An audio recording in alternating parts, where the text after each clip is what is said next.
The thunderous roar of the overflowing creek echoed through Willow Canyon as Nora Thomas clung desperately to the half-submerged boulder, one hand protectively cradled over her swollen belly. The spring flash flood had turned the normally peaceful crossing into a raging torrent, sweeping away her wagon and horse when she'd foolishly attempted to ford the rising waters. Now, with her skirts heavy and her strength fading, the 22-year-old widow felt the baby inside her kick frantically, as if sensing the danger they both faced. Montana Territory, 1875. A year that had already taken her husband to consumption now threatened to claim her and her unborn child as well. "Hold on, madam," a deep voice called out above the rushing water. Through rain-blurred vision, Nora spotted a figure on horseback emerging from the tree line. The rider urged his mount along the creek bank, scanning for a safe approach. Even in her desperate state, she noticed his broad shoulders, the determined set of his jaw beneath the shadow of his wide-brimmed hat. "I can't—" Her words were cut off as her fingers slipped on the slick rock, the current tugging at her body. The horseman dismounted in one fluid motion, securing his horse before wading into the shallower edge. "I'm coming. Just hold tight a minute longer." Nora's arms trembled with exhaustion.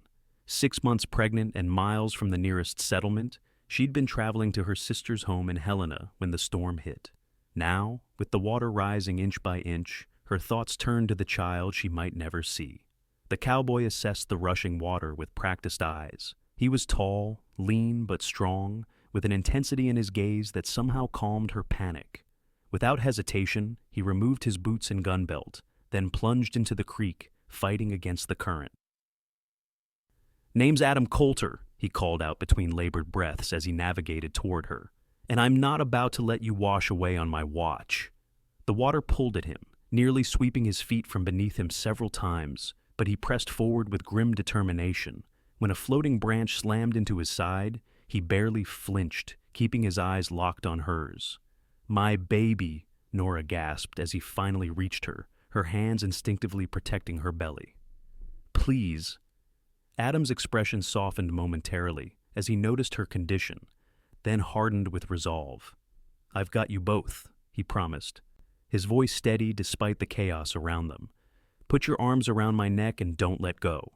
She hesitated only a moment before complying, feeling the solid strength of him as he carefully positioned one arm under her knees and the other supporting her back.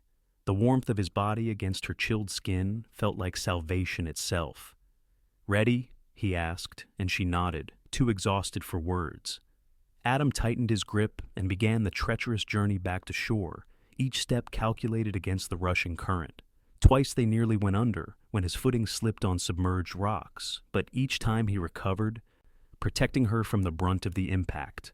"Almost there," he encouraged, though Nora could feel the strain in his muscles, hear the controlled labor of his breathing against her ear.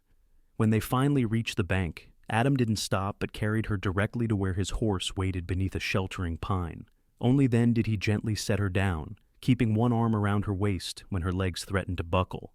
"Thank you," she whispered, shivering violently as the wind cut through her soaked clothing.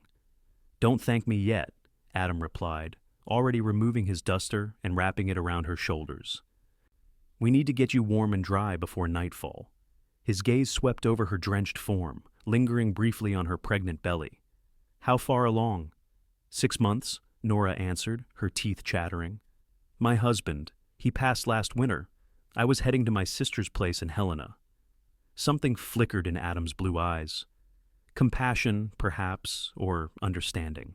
He nodded once, then turned to retrieve a blanket from his saddlebag. "There's a line shack about 2 miles north of here. It's not much, but it's got a roof and a fireplace." He helped her onto his horse before mounting behind her, one arm securely around her waist as he guided the animal away from the still-rising creek. Nora leaned back against his chest, drawing from his warmth and strength as exhaustion washed over her.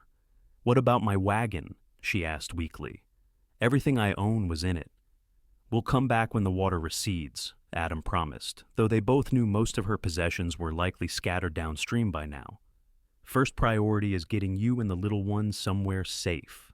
As they rode through the rain-slicked pine forest, Nora felt the steady beat of Adam's heart against her back, his breath occasionally warming her neck.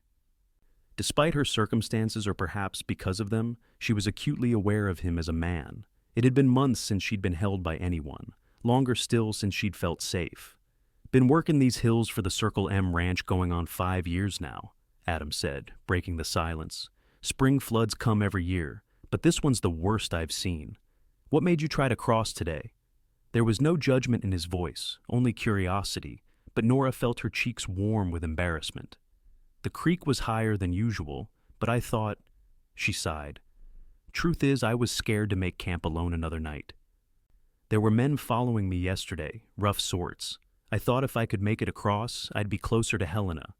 Adam's arm tightened slightly around her. "You've been traveling alone all the way from where?" "Bannock. After Thomas, my husband, died, there wasn't much reason to stay." They crested a small ridge, and Adam pointed to a crude log structure nestled among the trees ahead. "There it is. Not exactly the Grand Hotel, but it'll keep us dry." The line shack was indeed modest, little more than a one-room cabin, with a stone fireplace, a narrow bunk, and a rough table with a single chair. But, to Nora's exhausted eyes, it looked like paradise. Adam helped her dismount and quickly tended to his horse before ushering her inside.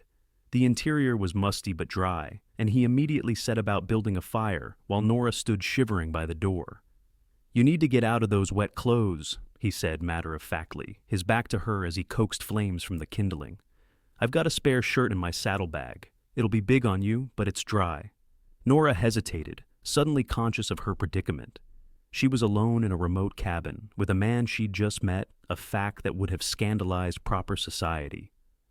But society's rules seemed distant against the very real threat of pneumonia. Adam must have sensed her uncertainty. "I'll step outside while you change," he offered, already moving toward the door. "Just call when you're decent." Once alone, Nora peeled off her sodden dress and undergarments with trembling fingers. Adam's shirt reached nearly to her knees, the fabric rough but clean and blessedly dry. She wrapped a blanket around her shoulders for additional modesty before calling him back in. He returned with an armload of firewood and additional supplies, his expression carefully neutral as he took in her appearance. "Better?" Nora nodded, sinking onto the edge of the bunk. "Much. Thank you." Adam busied himself stoking the fire and hanging her wet clothes nearby to dry. When he finally sat on the lone chair, she noticed he was still in his damp clothing. "You should change too," she suggested. "You'll catch your death otherwise." A brief smile crossed his face. "Worried about me already, Mrs. Thomas?" "Nora," she corrected. "And yes, considering you just saved my life, I'd prefer you didn't perish from pneumonia." Adam's smile widened slightly, revealing a dimple in his left cheek. "Fair enough." He retrieved another shirt and pair of trousers from his saddlebag, then hesitated.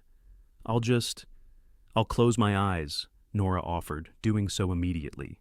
She listened to the rustle of fabric, her imagination unhelpfully providing images of what he might look like.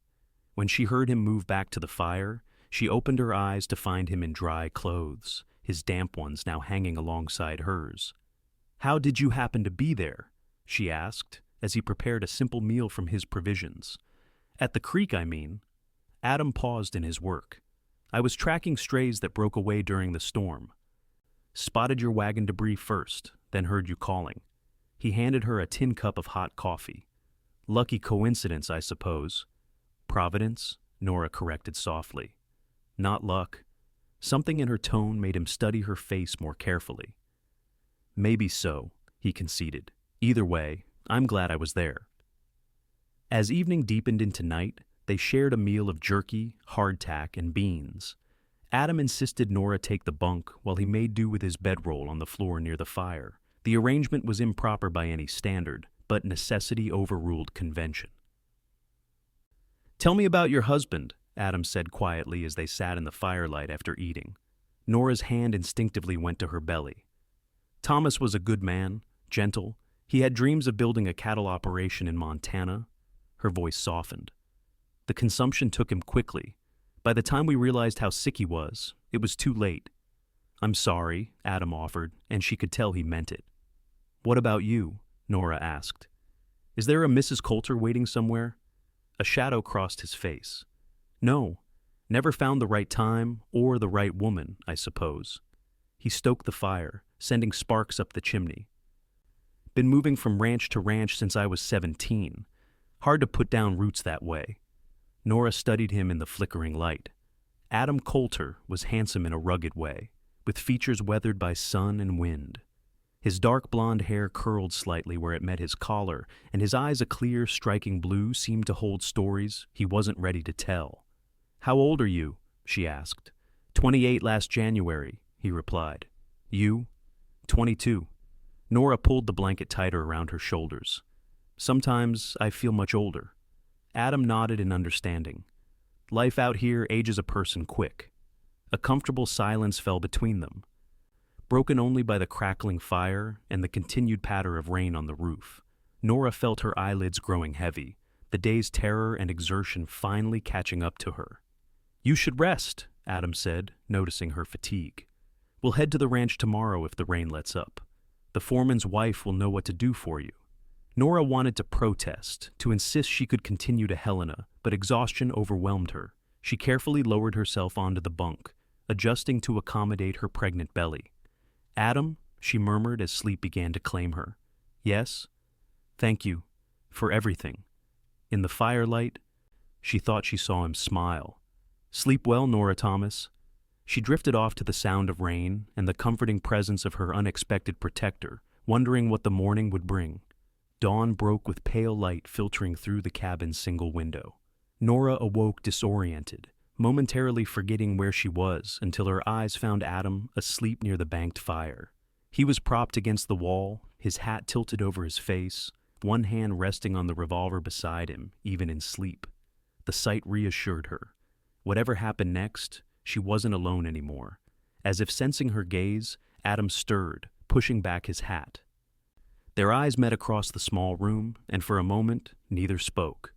"Morning," he finally said, his voice rough with sleep. "How are you feeling?" Nora took stock of herself. Better, though sore. The baby was active most of the night.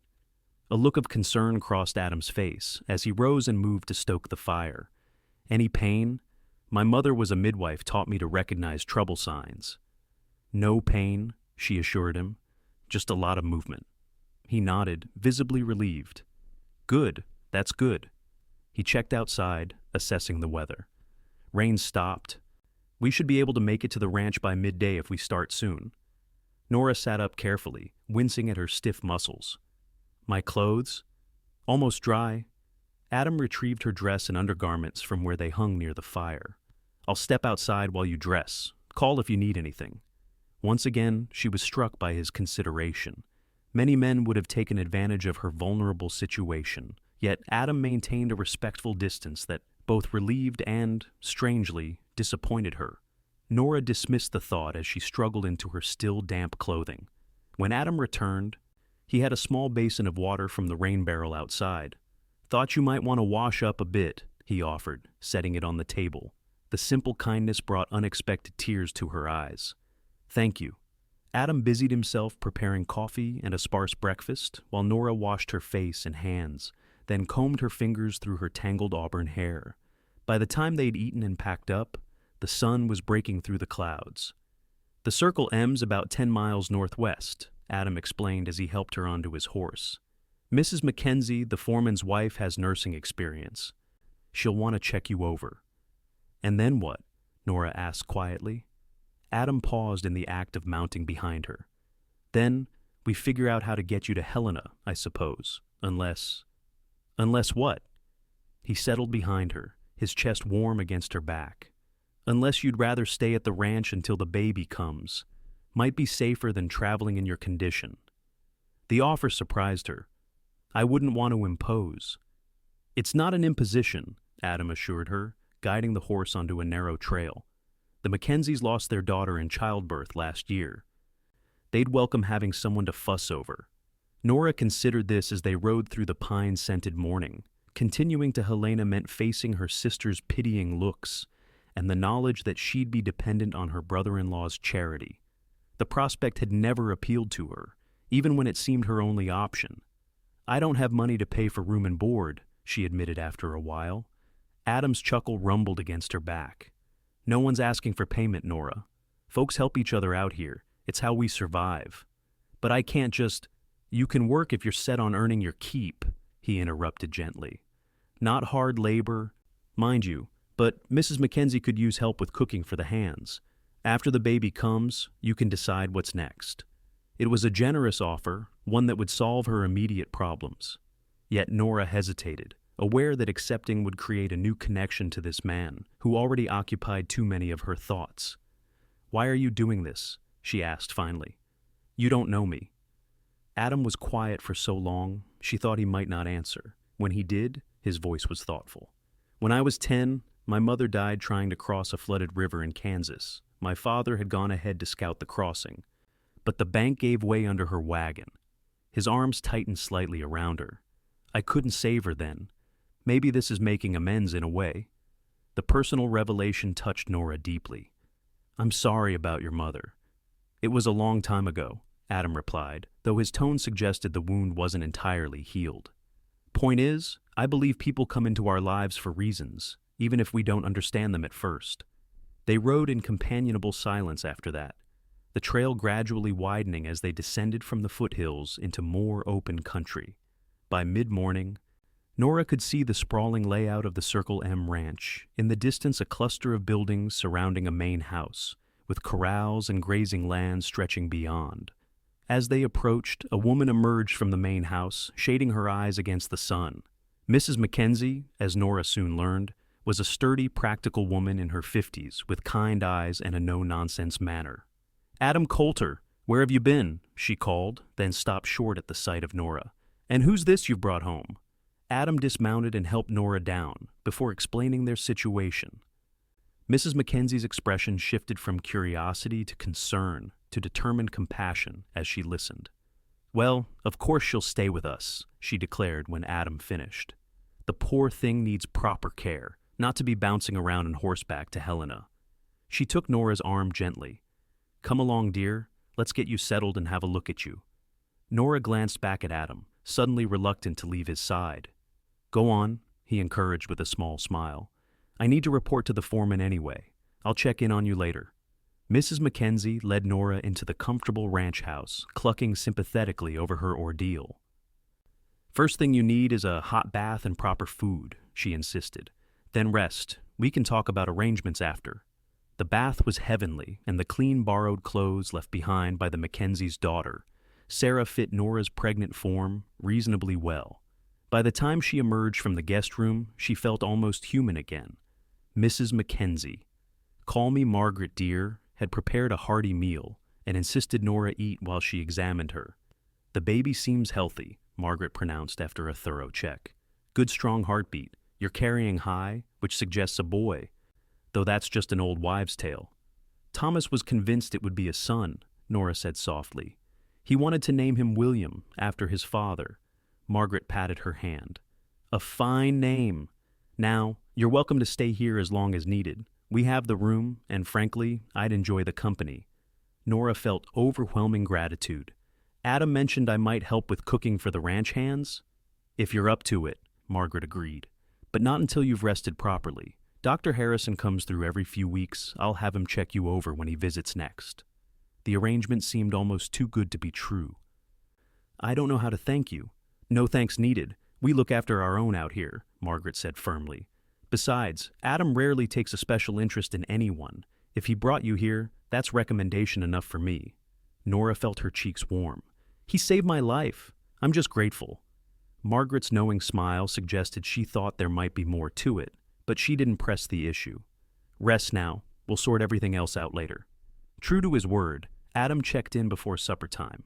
He'd clearly cleaned up, his hair still damp from washing, wearing a fresh shirt that emphasized the breadth of his shoulders.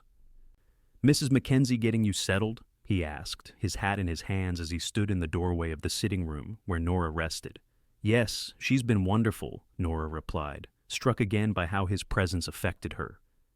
"She says I can stay until the baby comes." Relief crossed Adam's face. "Good. That's good." He seemed about to say more when Margaret called him to help with something in the kitchen. Over the next few weeks, Nora gradually integrated into life at the Circle M. Though Margaret insisted she rest frequently, She began helping with meals and light household tasks. The ranch hands a dozen men of varying ages treated her with awkward courtesy at first, then increasing friendliness as they grew accustomed to her presence. Adam she saw less often than she'd expected. He was frequently out with the cattle or handling other ranch business, sometimes gone for days at a time. When their paths did cross, their conversations were friendly but brief, as if he were deliberately maintaining distance. It wasn't until her 4th week at the ranch that Nora had a chance to speak with him alone. She was hanging laundry in the yard when he rode in, dusty from the trail. "Afternoon, Nora," he greeted, dismounting nearby.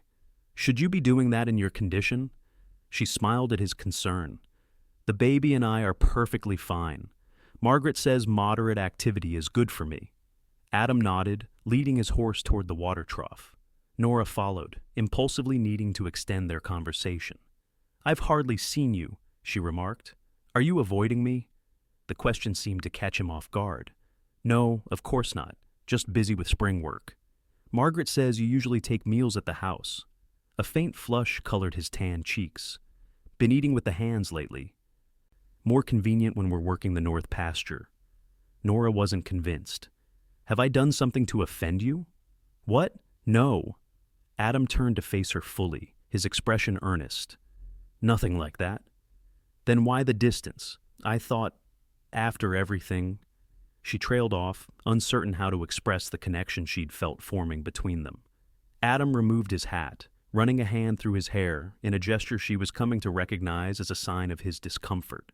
"It's not you, Nora. It's just, you're in a vulnerable position, a widow expecting a child, dependent on the ranch's charity." "I'm earning my keep," she interrupted. Stung. "I know you are," he said quickly. "That's not what I meant. I just don't want you feeling obligated to me for anything." Understanding dawned. "You think I'd feel compelled to show gratitude beyond what's appropriate?" The flush on his cheeks deepened. "Something like that?" Nora couldn't help it. She laughed. The idea was so contrary to her actual feelings that it struck her as absurd. "Adam Colter, you are a good man," she said when her laughter subsided. "But a foolish one if you think I'm the sort of woman who'd offer that out of mere gratitude." His expression shifted from embarrassment to something more complex. "I didn't mean to insult you." "You didn't," she assured him. "But you did deprive me of your company, which I've missed." The admission came more easily than she'd expected. Adam studied her face, as if searching for something. "I've missed yours too," he finally admitted. "More than I probably should." The honesty in his voice made her heart beat faster. "Then perhaps you could join us for supper tonight. Margaret's making her famous stew." A smile slowly spread across his face, transforming his features. "I'd like that." From that evening on, something changed between them. Adam no longer kept his distance, instead seeking out Nora's company when his duties allowed. They fell into an easy pattern of conversation, discovering shared interests and complementary perspectives. He brought her books from his small collection, and she taught him card games her father had shown her as a child. As her pregnancy progressed, Adam's protectiveness increased. He built a rocking chair for her bedroom and fashioned a cradle from pine, harvested from the mountains where he'd found her. When Nora expressed concern about imposing, Margaret pulled her aside. "That man has been alone too long," she said firmly. "I've known Adam Colter for 5 years, and I've never seen him as content as he is now. Whatever's happening between you two, don't discourage it on our account." By the time Nora entered her 8th month, summer had settled over the Montana landscape. The days were long and warm, the evenings pleasantly cool. Dr. Harrison had visited twice, pronouncing both mother and baby healthy, though he warned Nora that first babies often came late. "Nature has its own schedule," he'd said kindly. "Just rest when you can and stay active when you feel able." On a particularly fine July evening, Adam invited Nora for a short ride to watch the sunset from a nearby hilltop. Margaret provided a picnic basket and a knowing smile as they departed, Adam carefully helping Nora onto a gentle mare he'd selected specifically for her. "Are you comfortable?" he asked for the 3rd time as they set out.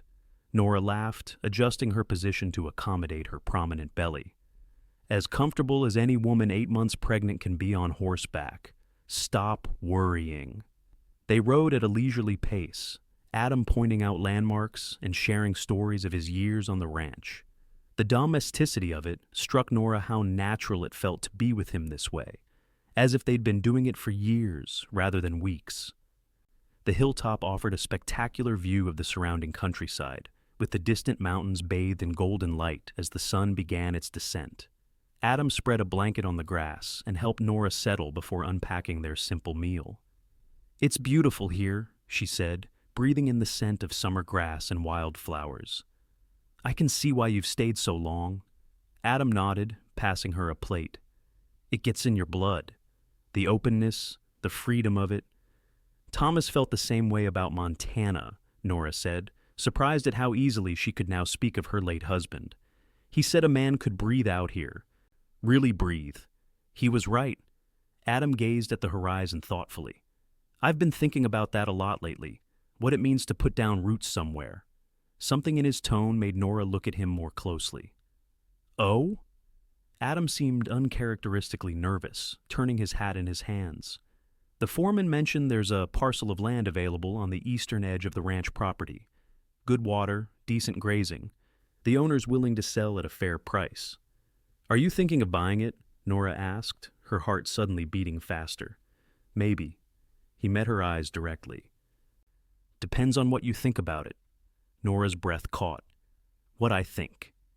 Adam set his hat aside and took her hand. "I know it's soon. Too soon, probably. You're still grieving Thomas, and the baby's coming, and everything's unsettled." The words tumbled out as if he'd rehearsed them. "But these past weeks with you, Nora, they've changed me, changed how I see my future." "Adam," she whispered, hardly daring to believe what she was hearing. "I'm not asking for promises," he continued quickly. "Just possibilities. A chance to see if what I feel for you might be something you could someday return." Tears welled in Nora's eyes. Not of sadness, but of unexpected joy. "I already do," she admitted. "Return your feelings, I mean." Hope transformed his face. "You do?" Nora nodded, squeezing his hand. "I've been so afraid to admit it, even to myself. It seemed disloyal to Thomas. And then, there's the baby." She placed her free hand on her belly. "But yes, Adam, I care for you deeply." He moved closer, reaching up to brush a strand of hair from her face with gentle fingers. "May I kiss you, Nora Thomas?" Instead of answering, she leaned forward to press her lips to his. The kiss was tender, tentative at first, then deepening as Adam cradled her face in his hands. When they finally parted, both were breathing unevenly. "I never expected this," Nora said softly. "When I was clinging to that rock in the creek, I thought my life was ending. Instead, it was just beginning." Adam's smile was radiant in the fading light. "We'll take it slow, get to know each other properly, and when you're ready, if you're ever ready, I'd like to build a life with you and your child." "Our child," Nora corrected gently.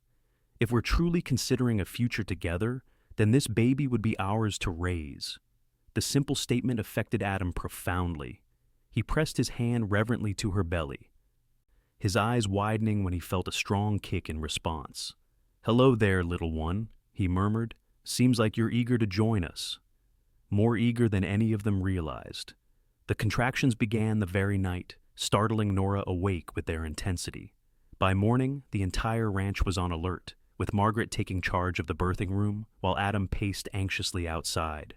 "First babies take their time," Margaret reassured them both. "Could be hours yet."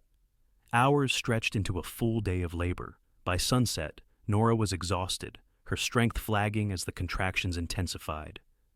Margaret sent a ranch hand galloping for the doctor, but a summer thunderstorm had washed out the bridge, making his arrival uncertain. "We may have to do this ourselves," she told Adam grimly. "I've delivered babies before, but it's been years." Adam's face was pale with worry. "Whatever she needs, whatever it takes." When Margaret allowed him a brief visit with Nora between contractions, he found her pale and drawn, her hair damp with sweat. "You should go," she whispered. "You didn't sign up for this." Adam took her hand firmly in his. "I'm not going anywhere, not now, not ever." Another contraction seized her then, more powerful than the ones before. Margaret rushed him out, her expression tense as she closed the door. The next hours were the longest of Adam's life. He wore a path in the floorboards outside the birthing room, flinching at each cry that escaped. The ranch hands offered awkward support, bringing coffee and taking turns sitting with him in silent solidarity. Just after midnight, when the storm had passed and the house had fallen eerily quiet, a new sound pierced the silence, the thin, indignant wail of a newborn. Adam froze, his heart pounding as he stared at the closed door. When Margaret finally emerged, her face etched with exhaustion but smiling, he could barely form words. "Nora," he managed. "Tired but well," Margaret assured him. "And you have a daughter, a beautiful, healthy little girl." Relief washed over him so powerfully that his knees nearly buckled. "Can I see them?" Margaret's smile widened. "She's asking for you." The sight that greeted him as he entered the room would stay with Adam forever. Nora, propped against pillows, her face radiant despite her exhaustion, cradling a tiny bundle wrapped in a soft blanket. She looked up as he approached, her eyes shining with tears and joy. "Adam," she whispered, "come meet your daughter." He moved to her side as if in a dream, sinking carefully onto the edge of the bed. When Nora tilted the bundle toward him, he caught his first glimpse of a small, perfect face. Eyes tightly closed, wispy dark hair, skin still flushed from the effort of being born. "She's beautiful," he breathed, "just like her mother." Nora's smile was tremulous. "I thought, if you don't mind, we might call her Abigail, after your mother." The thoughtfulness of the gesture overwhelmed him. Adam had mentioned his mother's name only once, during a late-night conversation weeks ago. That Nora had remembered, had chosen to honor this connection to his past, touched him deeply. "Abigail," he repeated, his voice thick with emotion. "It's perfect. She's perfect." With gentle hesitancy, he reached out to touch the baby's tiny hand. To his amazement, her fingers uncurled and wrapped around his index finger with surprising strength. "She knows you?" Nora said softly. "She knows you're the one who saved us both." Adam looked from the baby to Nora, struck by the profound truth that his life had irrevocably changed the moment he'd spotted her in that flooded creek. "I think it's the other way around," he admitted. "You're the ones who saved me." The weeks following Abigail's birth passed in a blur of adjustments and small miracles. The baby thrived under the doting attention of not just her mother, but the entire ranch. Adam proved to be a natural with her, his large hands surprisingly gentle as he learned to change and swaddle the tiny infant. By late summer, Adam had purchased the land parcel he'd mentioned and begun construction on a modest house. Nora insisted on visiting the site regularly. Abigail bundled securely against her chest, offering suggestions and support as the structure took shape. "It's not much compared to what you might have had in Helena," Adam apologized one evening as they stood looking at the half-finished home. Nora shook her head firmly. "It's everything I never knew I wanted." She leaned against him, Abigail sleeping peacefully between them. A home built with love. Their courtship continued at a measured pace, with Adam courting Nora properly despite the unconventional circumstances. They dined together, rode together when Abigail could be left with Margaret, and spent long evenings in conversation, building the foundation of something lasting. When Adam finally proposed formally, nearly 6 months after Abigail's birth, he did so with a simple gold band and an eloquent speech that he promptly forgot the moment he dropped to one knee. "I had words planned," he admitted, looking up at Nora with a rueful smile. "But they've gone clean out of my head. All I know is that I love you, Nora Thomas. You and Abigail are my family now, if you'll have me." Nora's answer was unequivocal. They were married 2 weeks later in the ranch house parlor, with Abigail cooing in Margaret's arms and the ranch hands scrubbed clean for the occasion.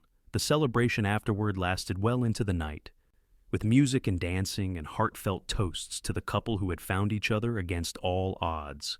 As autumn painted the Montana landscape in vibrant hues, Adam and Nora Colter moved into their new home with their daughter. The house, though simple, had been built with care, a large hearth for warmth, windows positioned to catch the morning light, a sturdy porch where they could watch the sunset. "What do you think?" Adam asked as they stood in the doorway that first evening, Abigail asleep in her cradle by the fire. Nora looked around at the space that was wholly theirs, then up at the man who had become the center of her world. I think that sometimes the worst day of your life can lead to the best. Adam gathered her into his arms, his kiss a promise of all the days to come. Outside, the creek that had nearly claimed her life burbled peacefully in the distance, now tamed by summer's end into a gentle stream that nourished their land and watered their small herd of cattle. Life in Montana Territory was never easy. The winters were harsh, the work demanding, the isolation sometimes difficult, but Nora and Adam faced each challenge together, their bond strengthening with each passing season. By the time Abigail took her first steps across the cabin floor, reaching for her father with delighted determination, their home had become the heart of a small but thriving operation. Adam's skill with cattle had allowed them to expand their herd, while Nora's garden produced bountifully enough to trade with neighboring homesteads. "I never thought I'd see you so settled," Margaret remarked during a visit, watching Adam show Abigail how to pet a new foal. "You were always the restless type." "Found what I was looking for," Adam replied simply. "No need to keep searching when you found your home." As their second anniversary approached, Nora discovered she was expecting again. The news filled their household with joyful anticipation, especially as Abigail, now a chattering 2-year-old with her father's blue eyes and her mother's auburn curls, seemed to understand that a new brother or sister was coming. "Baby," she would say solemnly, patting Nora's still flat stomach. "Baby comes soon." "Not that soon, sweet pea," Adam would correct gently. "We have to wait until winter passes." The pregnancy progressed smoothly, with none of the anxiety that had marked Nora's time carrying Abigail. When a boy was born on a crisp spring morning in 1878, with Dr. Harrison attending this time, Adam held his son with tears streaming unashamedly down his face. "William," he said, honoring the name Thomas had chosen and that Nora still wished to use. "Welcome to the family, little man." As the years passed, the Colter homestead flourished, eventually expanding to include a larger house, more land, and 2 more children, twins Sarah and James, born in 1881. The creek that had once nearly claimed Nora's life became a source of life for their land, its seasonal flows harnessed and directed to nourish their crops and water their growing herd. Sometimes, on the summer evenings when the children were asleep and the day's work was done, Adam and Nora would sit on their porch and watch the sunset paint the sky in brilliant hues of orange and pink. In those quiet moments, they would often reflect on the remarkable journey that had brought them together. "Do you ever wonder what would have happened if you hadn't been tracking those strays that day?" Nora asked once, her head resting on Adam's shoulder, her hand clasped in his. Adam considered the question seriously, as he did all her questions.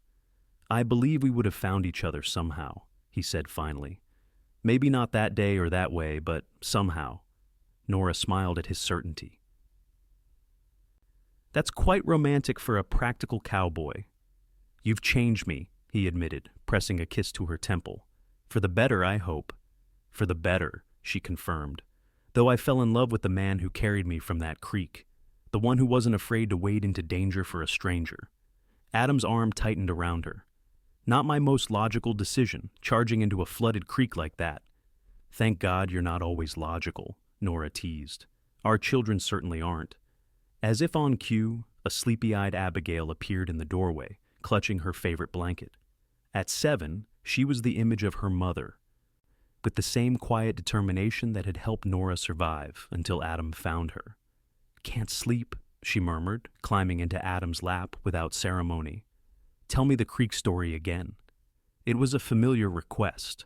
All the Colter children loved hearing the tale of how their parents met, though Adam and Nora carefully moderated the details depending on their ages.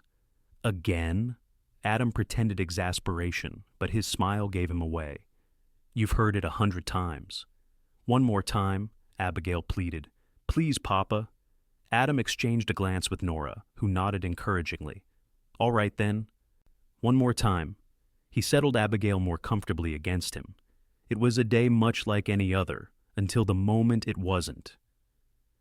As Adam's deep voice recounted their beginning, Nora closed her eyes and let the familiar story wash over her. From near tragedy had come this life of abundance not measured in wealth or ease, but in love and purpose, and the family they had built together. The Montana Territory was still wild, still demanding, still beautiful in its harshness. But within the circle of Adam's arms, with their children sleeping safely nearby and the legacy of their love taking root in the land around them, Nora had found a warmth and security she'd once thought lost forever. And it had all begun with a flooded creek, a desperate prayer, and a cowboy brave enough to answer,